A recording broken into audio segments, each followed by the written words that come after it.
Nobody can stop this flow. Hallelujah. Hallelujah. Praise lord అక్క. Praise lord మా. Praise lord అండి, అందరికీ praise lord. హల్లెలూయా. అగాధం గురించి చదువుకుంటున్నాం, దాని గురించి కొన్ని విషయాలు నేర్చుకుంటున్నాం. మనకు అనిపించవచ్చు, ఎందుకు ఇవన్నీ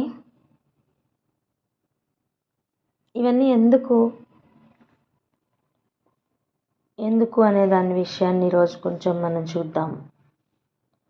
రండి వెళ్దాం ఇది అర్థం చేసుకోవడానికి. పేతురు రాసిన రెండవ పత్రిక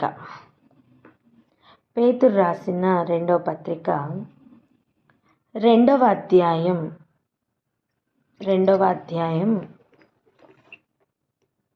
పేతురు రాసిన 2వ పత్రిక 2వ అధ్యాయం 9-10 వచనాలు చదువుదాం. 9-10. పేతురు రాసిన 2వ పత్రిక 2వ అధ్యాయము 9-10 వచనాలు చదువుదాం. భక్తులను శోధనలో నుండి తప్పించుటకును, దుర్నీతి పరులను ముఖ్యముగా మలినమైన దురాశ కలిగి శరీరానుసారముగా నడుచుకొనుచు, ప్రభుత్వమును నిరాకరించుచు, శిక్షలో ఉంచబడిన వారిని తీర్పు దినము వరకు కావలిలో ఉంచుటకు ప్రభు సమర్థుడు. వీరు తెగువ గలవారును స్వేచ్ఛాపరులనై మహాత్ములను దూషింప వెరువకై ఉన్నారు. చూడండి, మహాత్ములను అన్నప్పుడు అక్కడ ఫుట్ నోట్లో కూడా ఏముంది? మహిమలను దూషింప వెరవకై ఉన్నారు. ఎలాంటి విషయాన్ని ఇక్కడ మెన్షన్ చేస్తున్నారో కొంచెం జాగ్రత్తగా గమనిద్దాం. భక్తులను శోధనలో నుండి తప్పించడానికి దేవుడు సమర్థుడట. అదే ప్లేస్లో దుర్నీతి పరులను లేదా నీతిని అనుసరించకుండా దుష్టుడి యొక్క నీతిని అనుసరిస్తున్న వారిని, ముఖ్యంగా మలినమైన దురాశ కలిగి, దురాశనే ఒక నెగిటివ్ ఫామ్లో కనిపిస్తుంది, కానీ మలినమైన దురాశ కలిగి అంటే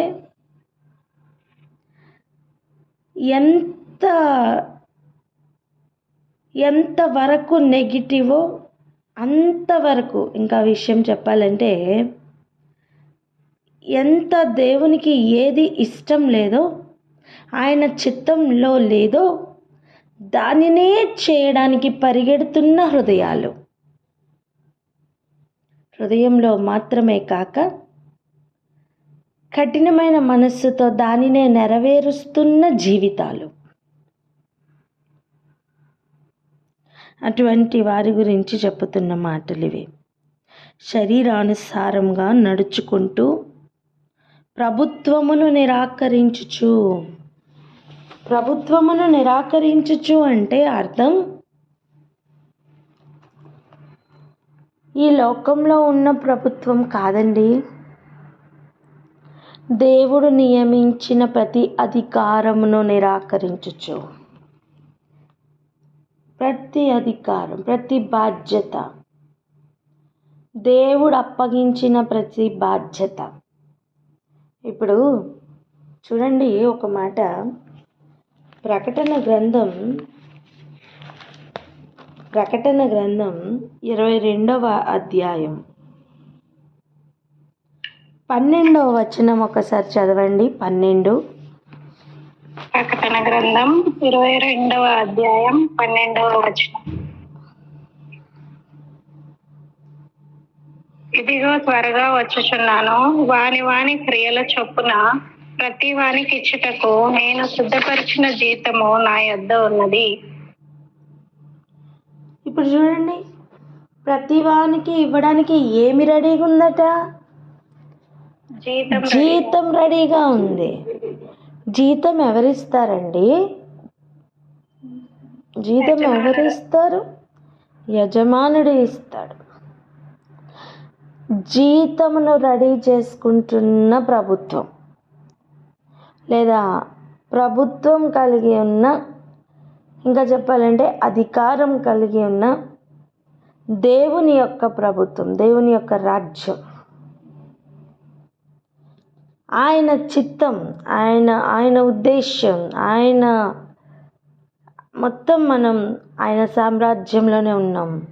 ఇంకా మాట్లాడాలంటే ఆయనలోనే ఉన్నాం.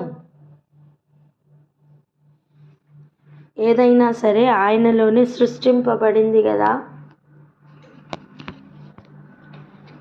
అటువంటి దేవుణ్ణి మనం నిరాకరిస్తూ అటు భూమి మీద పరలోకంలో కూడా మన ప్రవర్తన కౌంట్ అవుతుంది.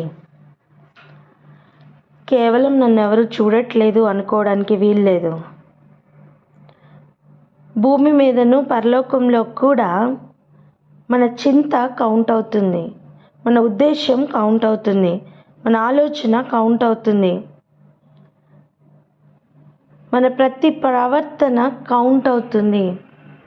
దానికి తగిన జీతం మనం పొందుకోబోతున్నాం.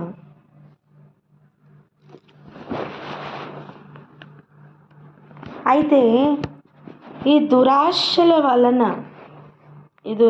వలన శరీరం నాకు మలినం కలుగు చేసుకుంటూ మనం ప్రభుత్వమును నిరాకరిస్తూ మన మీద అధికారం కలిగి ఉన్న ప్రభుత్వమును నిరాకరిస్తూ శిక్షలో ఉంచబడిన వారిని తీర్పు దినం వరకు కావలిలో ఉంచుటకు, ఆ మాటను అండర్లైన్ చేయండి, శిక్షలో ఉంచబడిన వారిని తీర్పు దినం వరకు కావలిలో ఉంచడానికి, అంటే జీతం సిద్ధపరచానని చెప్పారే, ప్రతి వానికి జీతంను సిద్ధపరచానని చెప్పారే, ఆ జీతంలో వ్యత్యాసం ఉంది. నీతిమంతునికి జీతం ఉంది, దుర్నీతిపరునికి జీతం ఉంది. పరిశుద్ధునికి జీతం ఉంది, పవిత్రతలో లేకుండా అపవిత్రతలో ఉన్నవానికి జీతం ఉంది. అందుకే చెప్తున్నమాట, ప్రతివానికి జీతం. చెప్పండి, ప్రతివానికి జీతం అని.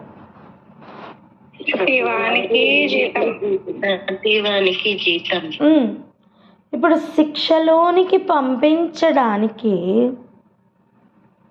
సమయం వచ్చేంత వరకు కూడా వారిని కావలిలో ఉంచడానికి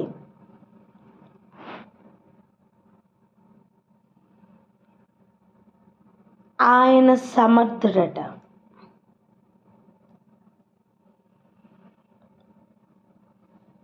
ఆయన సమర్థుడట. ఎవరు? ప్రభువు. ప్రభు సమర్థుడండి.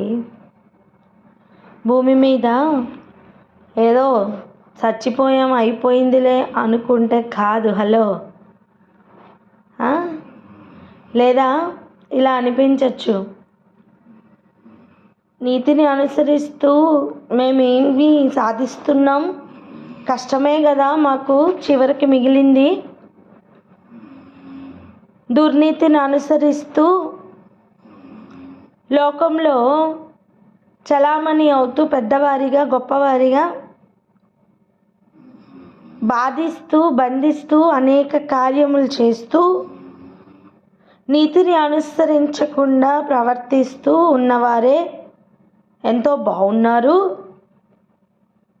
వాళ్ళకేంటి అసలు, వాళ్ళ జీవితమే బాగుంది అనుకోవద్దు. శిక్ష కొరకు, తీర్పు కొరకు కావలిలో ఉంచటానికి దేవుడు సమర్థుడు. భూమి మీద చేస్తున్న ప్రతి పనికి కూడా ఆయన జీతం రెడీ చేసి పెట్టారు. ప్రతి వానికి ఏ ఒక్కరిని కూడా ఆయన విడిచిపెట్టట్లా. హలో, పక్కవారితో చెప్పండి, ఏ ఒక్కరిని ఆయన విడిచిపెట్టడని. ఏ ఒక్కరిని ఆయన విడిచిపెట్టడు. మ్యూట్లు తీసి చెప్పలేరా? అందరు చెప్దాం, ఏ ఒక్కరిని విడిచిపెట్టరని చెప్పండి. ఏ ఒక్కరిని విడిచిపెట్టరు. భూమి మీద దీనుడుగా, దరిద్రుడుగా లేదా ఆయన చిత్తంను నెరవేర్చడం కొరకు వెర్రివానిగా, ఆయన చిత్తం కొరకు చేతకాని వానిగా భూమి మీద గడుపుతున్న దినాలు ఉన్నాయా? అయితే నీ ఓర్పుకు జీతం సిద్ధం.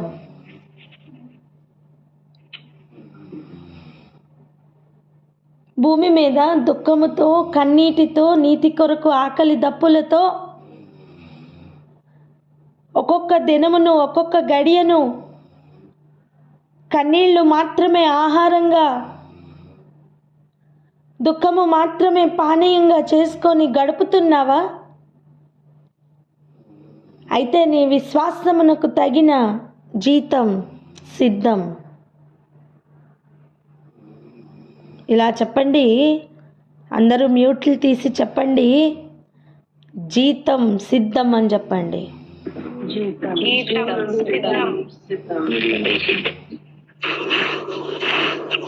ఓ హల్లెలూయా. జీతం సిద్ధం అని చెప్తున్నప్పుడు ఒక శక్తి వ్యాపిస్తుంది. హల్లెలూయా.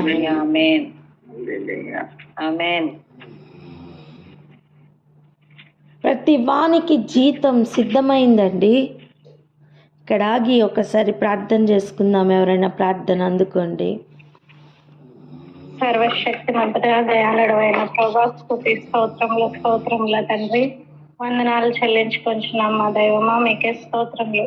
నాయన నా ప్రభా, ఈ అగాధము ఇవి అన్ని ఎందుకు అని ఆయన మీరు మాతో మాట్లాడుతున్నందుకు వందనాలు ప్రభా. నా తండ్రి, భక్తులను శోధనలో నుంచి తప్పించడానికి ఆయన మీరు సమర్థుడై ఉన్నారు. ఆయన దుష్టుని యొక్క నీతిని, మలినమైన వాటి దురాశల్ని అన్నింటినీ కూడా ఆయన నా తండ్రి, మీకు ఇష్టం లేని వాటికి అన్నిటికీ నా తండ్రి ప్రభా, మీ ప్రభుత్వమును నిరాకరిస్తున్నటువంటి పరిస్థితులన్నింటికీ నా తండ్రి ప్రభా, మీరు జీతము రెడీ చేసి ఉన్నారని యజమానుడు, మీరు వారిని శిక్షలో ఉంచి తీర్పు దినం వరకు కావలిలో ఉంచారని ఆయన మీరు మాట్లాడినందుకు వందనాలు. ఏదైనా సరే సృష్టింపబడింది ఆయన నా ప్రభా, నాయన భూమిలో మా ప్రవర్తనను బట్టి నా తండ్రి, మా యొక్క ప్రవర్తనను బట్టి కౌంట్ అవుతుండగా, ప్రతి ఆలోచన కౌంట్ అవుతుండగా ఆయన మా తండ్రి, మీరు జీతము తగిన జీతం మేము పొందుకోబోతున్నామని మేము గుర్తెరిగిన వారమై ఉంటున్నాం ప్రభా. మీకు వందనాలు నాయన. నా తండ్రి, ప్రతి వానికి నా తండ్రి మీరు జీతం సిద్ధం పరిచి ఉన్నారు ప్రభా. మీకు వందనాలు, స్తోత్రములు. నీతిమంతునికి నాయన అనీతిమంతులకును, పరిశుద్ధులకును, అపవిత్రులకును ప్రతి ఒక్కరికి కూడా మీరు జీతము సిద్ధము చేసి ఉన్నారు కనుక మీకు వందనాలు చెల్లించుకొంచున్నాం తండ్రి. మీకే స్తోత్రములయ్యా. ఆయన మీ నీతిని అనుసరించి మేము నా తండ్రి మా జీవితములు కొనసాగించుకున్న వారమై నా ప్రభా, నాయన భూమి మీద గడుపుతున్నటువంటి కాలం అంతట్లో నా తండ్రి ప్రభా, నాయన మీరు ఇస్తున్నటువంటి ఓర్పుకు జీతం సిద్ధపరిచి ఉన్నారని, విశ్వాసానికి తగిన జీతము సిద్ధం చేసి ఉన్నారని నమ్మొచ్చు నాయన. నా తండ్రి ప్రభా, ఆయన ఇట్టిది మేము పొందుకున్నట్లుగా ఆయన మా ఓర్పుకును, సహనానికి, విశ్వాసానికి వస్తున్న ప్రతి పరీక్షలోనూ ఆయన నా తండ్రి ప్రభా, నాయన మేము జయించే వారమై నా తండ్రి మీ అడుగుజాడల్లో నడిచినట్లుగా మీరు ఇస్తున్న జీతాన్ని మేము పొందుకునేటువంటి వారుగా మేము సిద్ధంగా ఉండడానికి విశేషమైన కృపనిమ్మని యేసు అతి పరిశుద్ధ నామంలో మిక్కిలి వినయంతో ప్రార్థించి పొంది ఉన్నాం తండ్రి. ఆమేన్. హల్లెలూయా. ఇప్పుడు చదవండి 14వ వచనం నుండి 16వ వచనం వరకు చదవండి. 14 నుండి 16. రెండవ పేతురు అక్క రెండో 2వ అధ్యాయం 2 పేతురు 2వ అధ్యాయము 14వ వచనం నుంచి 16వ వచనం వరకు. వ్యభిచారిణి చూచి ఆశించుచు పాపము మానలేని కన్నులు గలవారును అస్థిరులైన వారి మనస్సులను మరులు కొల్పుచు లోభిత్వము మందు సాధకము చేయబడిన హృదయము గలవారును శాపగ్రస్తులనై ఉండి తిన్నని మార్గమును విడిచి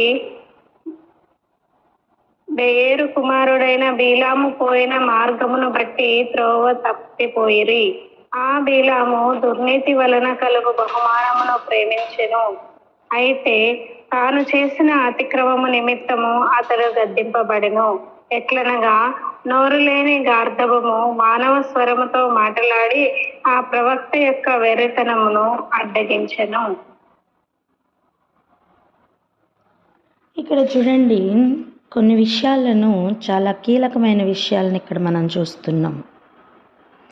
ప్రతి వానికి జీతం సిద్ధమైంది, అదైతే ఖచ్చితమైన విషయం.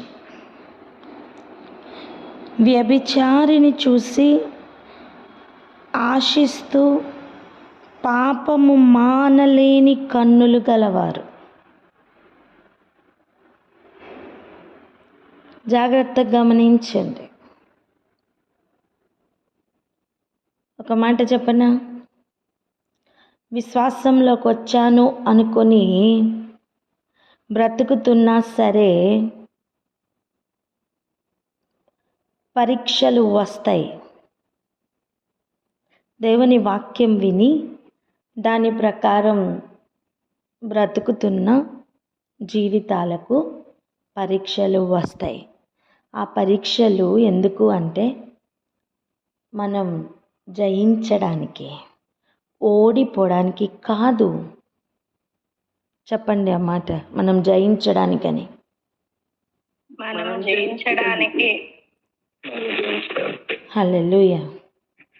ఇక్కడ జరుగుతున్న ఒక కార్యం చూడండి. వ్యభిచారిని చూసి ముఖం తిప్పుకోలేని కన్నులు కలిగిన వారు ఇందులో పడిపోతారు, ఈ పరీక్షలో పడిపోతారు. ఇది ప్రతి ఒక్కరికి పరీక్షనే. పాపం చేయవలసిన అవసరం ఫిజికల్గా మాత్రం లేని దినాల్లో ఉన్నాం. ఒక మోహపు చూపు చూస్తే కూడా చాలు, అది అప్పుడే వ్యభిచరించిన దానితో సమానమని పాపం యొక్క తారాస్థాయి స్థితిని యేసు ప్రభు చెప్పకనే చెప్పారు.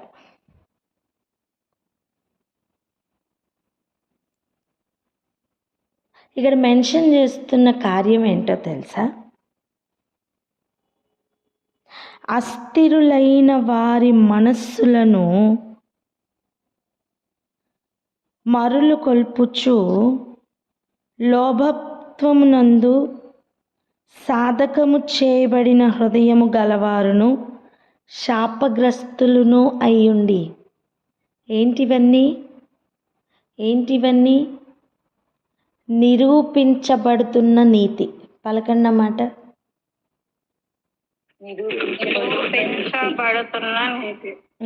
నిరూపించబడుతున్న నీతి. ఎందుకు వారు అలా చేస్తున్నారు? లేదా నేను ఎందుకు ఈ పాపం మానలేకపోతున్నాను అనిపిస్తుందా? ఇదిగో, లోపల ఉన్న స్వభావమును కూడా పూర్తిగా బయటికి తీసి దేవుడు జీతమును సిద్ధపరుస్తున్నారు.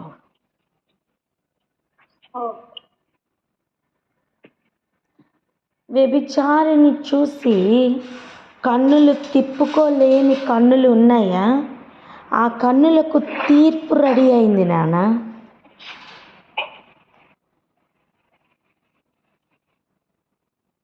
దేహమునకు దీపం కన్నే గనుక దానిని తేటగా ఉంచుకోమని ప్రభు చెప్తున్నారు కదా. తేటగా ఉంచుకోలేని బ్రతుకులకు, ఆ కన్నులకు ఆ జీవితాలకు, ఆ దీపములకు తీర్పు రెడీ అయింది. చెప్పండి, తీర్పు సిద్ధమని. తీర్పు సిద్ధం. జీతం సిద్ధం. జీతం సిద్ధం. ఇది ఒక స్థాయిలో ఆగిందనుకుంటున్నారా? కాదు, ఆగలేదు. ఈ స్వభావం కలవారిని ఇది ఎక్కడో లోపల, హృదయం లోపల ఎక్కడో ఈ స్వభావం దాగి ఉంటే దానిని కూడా బయటికి వెలికి తీసి దానిలో నుండి వస్తున్న పాపమును నేరస్థాపనగా చూపించాలని బిలాము వంటి ప్రవక్తలు లేస్తున్నారు. ఎలాగోలా కొట్టుకుపోదాం, అపరిశుద్ధతను కలిగి ఉండి కూడా పరిశుద్ధుల లెక్కల్లో కొట్టుకుపోతాం అనుకోవడానికి వీలు లేదండి. ఎలా చెప్పనా, గొర్రెల మందలో ఒక మేక కలిసి ఎలాగోలాగా మందలో కొట్టుకుపోదాం అనుకుంటే కూడా సాధ్యం కాదు.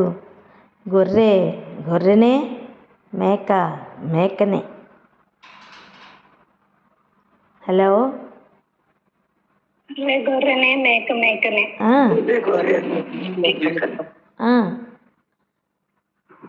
వధకు సిద్ధపడుతున్న గొర్రెల మంద ఉంది, అదే మందలో మేకలు కూడా ఉన్నాయి. ప్రతి ఒక్కటి కూడా తమ తమ జీవితాలను ఆయన ఇవ్వబోతున్న జీతం కొరకు సిద్ధపరచుకుంటున్నాయి. ముందు చెప్పబడినట్లుగా భక్తులను శోధనలో నుండి తప్పించుటకు ఆయన సమర్థుడు. పలకండి అన్నమాట. భక్తులను శోధనలో నుంచి తప్పించుటకు ఆయన సమర్థుడు. హల్లెలూయా. పాపమునకు అప్పగించి వారిని తీర్పులో ఉంచుటకు కూడా ఆయన సమర్థుడండి. ఏ ఒక్కరిని విడిచిపెట్టరు. బిలామును గద్దించినట్టుగా మనం చూస్తున్నాం కదా. ఆ తర్వాత చెప్పిన మాటను ఒకసారి చదువుదాం. 17వ వచనం చూడండి. వీరు నీళ్లు లేని బావులు. ఎవరు చూడబోతున్నాం? పెనుగాలికి కొట్టుకొని పోవు మేఘములనై ఉన్నారు. ఎవరు? మనం చూడబోతున్నాం. వీరి కొరకు గాఢాంధకారం భద్రము చేయబడి ఉన్నది. గాఢాంధకారం, అది కూడా ఈ గాఢాంధకారం అని చెప్తున్న ఈ ప్లేస్ కూడా మనం ఇందాక చదివిన అగాధంలోనే ఉంది. ఎంతమందికి అర్థమవుతుంది?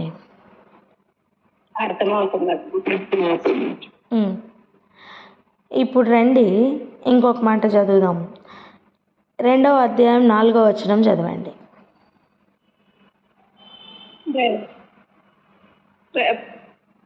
పేతురుకు రాసిన 2వ పత్రిక 2వ అధ్యాయం 4వ వచనం. 4వ వచనం. దేవదూతలు పాపము చేసినప్పుడు దేవుడు వారిని విడిచిపెట్టక పాతాళ లోకమందలి కటిక చీకటి గల బిలములలోనికి త్రోసి తీర్పుకు కావలిలో ఉంచబడుటకు వారిని అప్పగించెను. హల్లెలూయా. ఈ అగాధంలో కొన్ని బిలములు ఉంటాయి. ఏముంటాయి?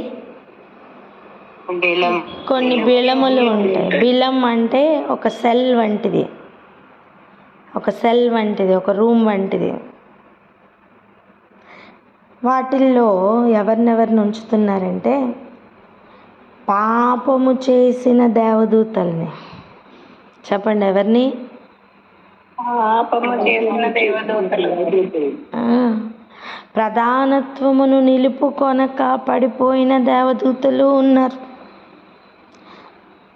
ప్రధానులు ఉన్నారు, అధికారములు సింహాసనములు ఉన్నాయి.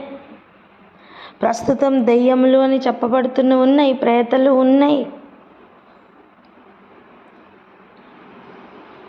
ఒక్కొక్కరిని ఒక్కొక్క ఏరియాలో ఉంచారండి.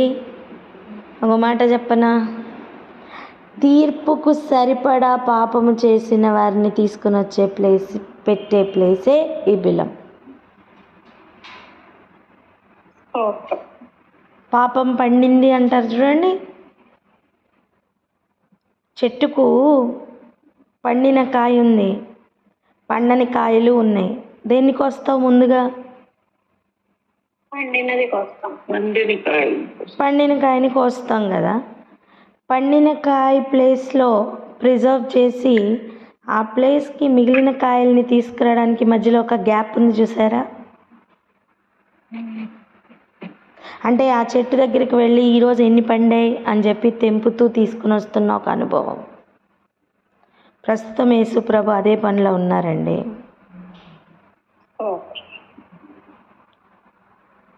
ఓ గూఢమైన సంగతులను గ్రహించుటకు దేవుడు గ్రహింపచే శక్తిని అనుగ్రహించునుగాక. ఆమేన్.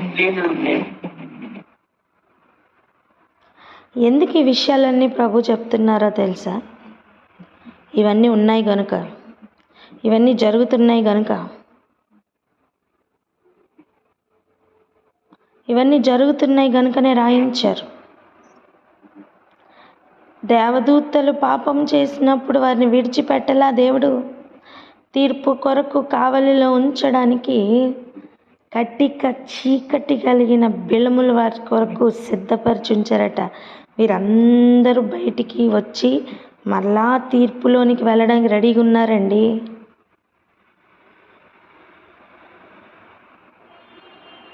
ఇంతకీ అటువంటి ప్లేస్ని మెన్షన్ చేస్తున్నారు అంటే అటువంటి ప్లేస్కి తగిన పాపము చేస్తున్న వారి గురించి చెప్తున్నారు కనుక. మీకు అర్థమైందా? అర్థమైంది. ఎవరు వారితో సమంగా పాపం చేస్తున్నవారు అనే విషయాన్ని చూద్దాం. ఇప్పుడు చదవండి 2వ అధ్యాయం మొదటి 3 వచనాలు. 2వ పేతురు రాసిన పత్రిక 2వ అధ్యాయము మొదటి 3 వచనాలు. మరియు అబద్ధ ప్రవక్తలు ప్రజలలో ఉండిరి, అటువలనే మీలోనూ అబద్ధ బోధకులుందురు. వీరు తమను కొనిన ప్రభువును కూడా విసర్జించుచు తమకు తామే శీఘ్రముగా నాశనము కలుగజేసుకుంటూ నాశనకరముకు భిన్నాభిప్రాయములను రహస్యముగా బోధింతురు. మరియు అనేకులు వారి పోకరి చేష్టలను అనుసరించి నడుతురు. వీరిని బట్టి సత్య మార్గము దూషింపబడును. వారు అధిక లోబులై కల్పనా వాక్యములను చెప్పుచు మీ వలన లాభము సంపాదించుకుందరు. వారికి పూర్వము నుండి విధింపబడిన తీర్పు ఆలస్యము చేయదు. వారి నాశనము ఉనికి నిద్రపోదు. ఆలోచించండి. ఇవన్నీ విషయాలు ఎవరి గురించి చెప్తున్నారు తెలుసా? అబద్ధ ప్రవక్తల గురించి. ఇవన్నీ విషయాలు ఎవరి గురించి చెప్తున్నారు? అబద్ధ ప్రవక్తల గురించి. అంటే ఈ అగాధంలో పెట్టబడిన, ఇప్పటి వరకు తీర్పు వరకు కావలిలో ఉంచబడిన పడిపోయిన దేవదూతలు కావచ్చు, దేవుడు ఇంకా ఎంతమందిని అక్కడ ఉంచారో, ఏ ఏ యుగముల్లో ఎవరెవరిని తీర్పు కొరకు కావల్లో ఉంచారో మనకి తెలియదు. కానీ అక్కడ ఉంచబడిన మిడతలు కావచ్చు, ఉంచబడబోతున్న అపవాది పెద్ద సంఖ్యలతో పెట్టబడబోతున్న వాడు కావచ్చు, ఆల్రెడీ పెట్టబడిన కావచ్చు, ఆల్రెడీ ఇప్పుడు ప్రస్తుతం భూమి మీద చలామణి అవుతున్న కొంతమంది, వారందరూ వెళ్ళబోతున్న తీర్పు కొరకు వీరు కూడా రెడీ అవుతున్నారు. ఆ వీరు అనేవారు ఎవరో కాదు, అబద్ధ ప్రవక్తలు.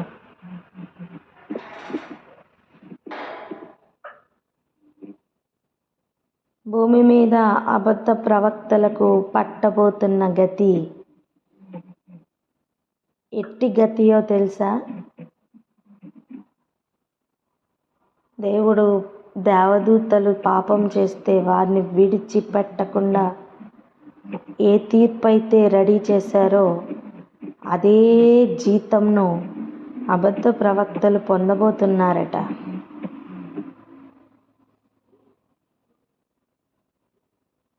ఎంతమందికి అర్థమవుతుంది?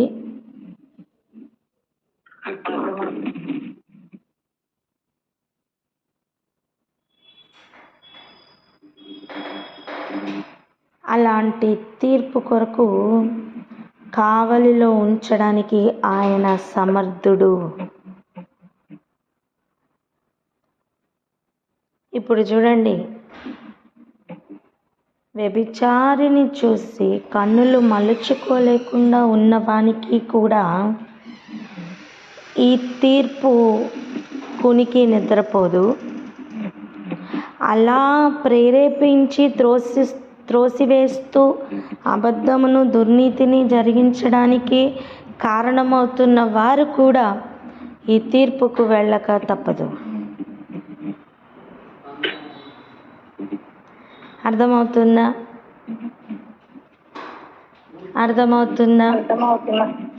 గ్రహిస్తున్నారా?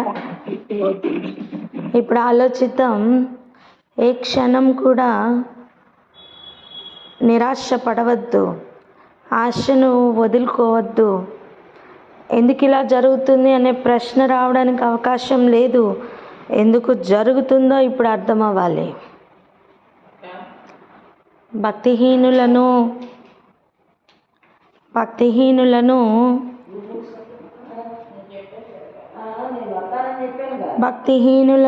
తీర్పు కొరకు అలాగనే భక్తిహీనతలో కొనసాగుటకు విడిచిపెట్టుట దేవునికి సాధ్యమే?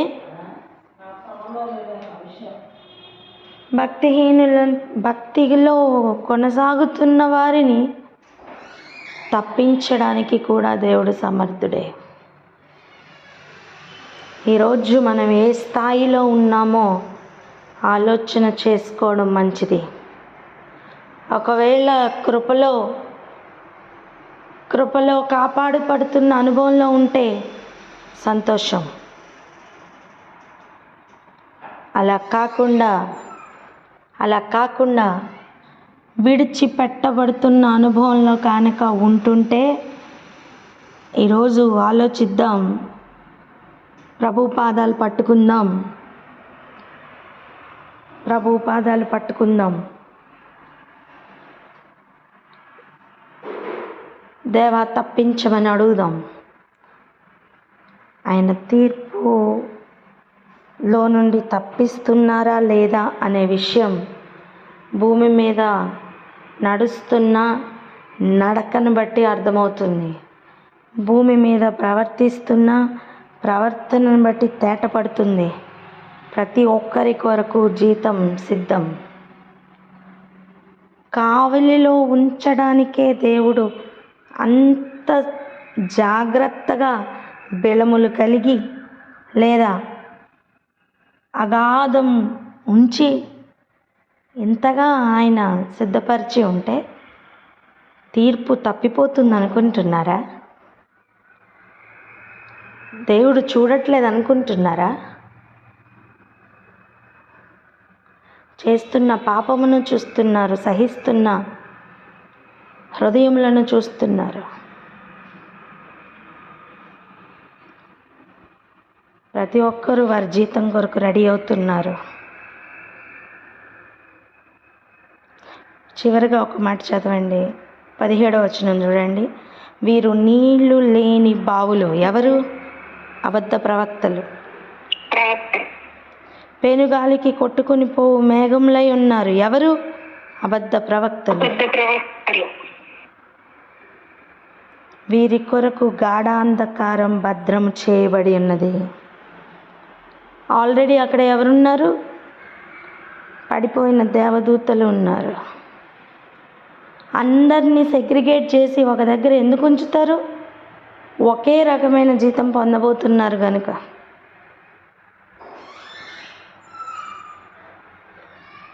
ఇప్పుడు డౌట్ రావచ్చు ఒక విషయం, మరి ఈ మిడతలు ఎందుకు అక్కడ ఉన్నాయి? ఇవి కూడా ఏదో ఒక యుగంలో తీర్పు కొరకు కావలిలో ఉంచబడిన మిడతలే.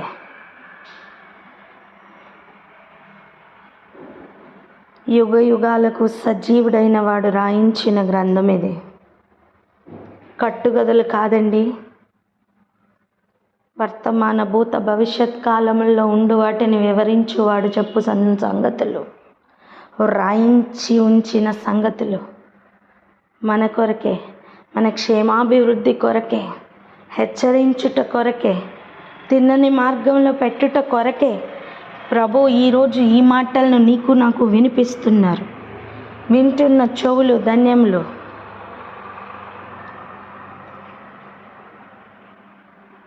బ్రతుకును మార్చుకొని స్థిరమైన విశ్వాసంలో కొనసాగడం కొరకు భయముతోనూ వణుకుతోనూ ఆయనని అనుసరిద్దామా? ఎవరు చూడట్లేదు అనుకోవద్దు నాన్న, అనుకోవద్దు. ఏ ప్రయాస క్రీస్తునందు వ్యర్థం కాదు. ఏ ప్రయాస వ్యర్థం కాదు. దేవుని దృష్టిలో నీతిమంతులుగా తీర్చబడితే చాలు. నిరీక్షణను కోల్పోకుండా ముందుకు కొనసాగే కృపను దేవుడు ప్రతి ఒక్కరికి మెండుగా దయచేయునుగాక.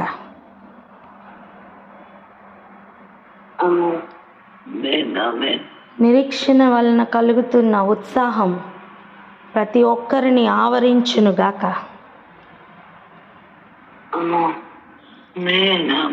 ప్రార్థన చేసుకుందాం అక్క. హల్లెలూయా.